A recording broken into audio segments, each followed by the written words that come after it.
Hey everybody, this is ep4-LODWise, and today we're going to be talking about Rick and Morty episode 4, and we'll technically call this V3.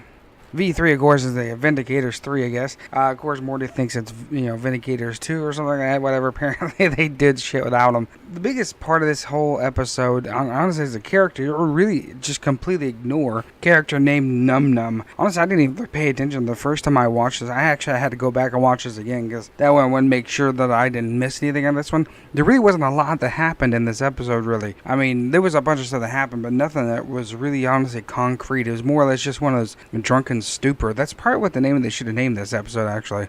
It's really funny that part of this episode is the Vindicators are, of course, trying to kill this guy called the World Ender, and it's pretty damn hilarious because they're all trying to be, like, tactical, and they're trying to be, like, freaking Avengers type, and, yeah, they're just more or less kind of like Avengers knockoffs, more or less. It's kind of really hilarious the way they really honestly had just really stupid powers. So of course you have a million ants, and you have the train conductor guy, then you had the freaking supernova, and then you had kind of like the pretty boy Irons, Stark kind of character. It's pretty funny. I mean, it really honestly is one of those kind of things that crazy shit's gonna be happening just because how Rick and Morty's involved. I mean, they probably would be okay if Rick and Morty weren't involved.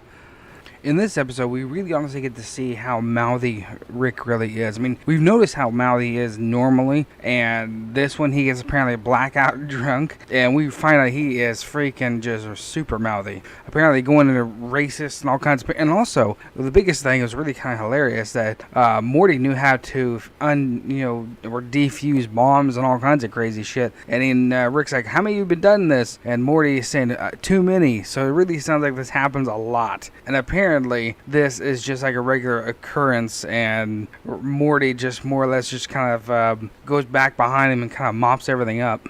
I think that's kind of another reason why Rick keeps Morty around anyways, because Rick knows these things happen to him where he gets out, all fucked up, and he needs somebody there to just kind of pick things up real quick, or, kind of watch his back because he's getting, shit-faced. I really think that's probably another reason why he's there all the time as well. That way Rick knows he kind of has like a little safety net, that he, knows that he's not going to just end up in some crazy-ass places. But like I was saying, really not a lot of things happen in this episode, and we get to the very end there, and the entire time everybody thinks that he's more or less kind of talking about Morty, about basically his love, and that's something that the Vindicators are taking away from him, and he's kind of a jealous in the sense throughout this episode too, it really seems. But we find out at the very end that it's all about that Num Num character that basically looks like a poopy butthole, just different coloring and kind of fucked up in the face a little bit. So I don't know, it's kind of interesting to really kind of see that when he got shit-faced, he just really at this point has completely lost all connection to reality, which I think honestly he's at that point anyways. But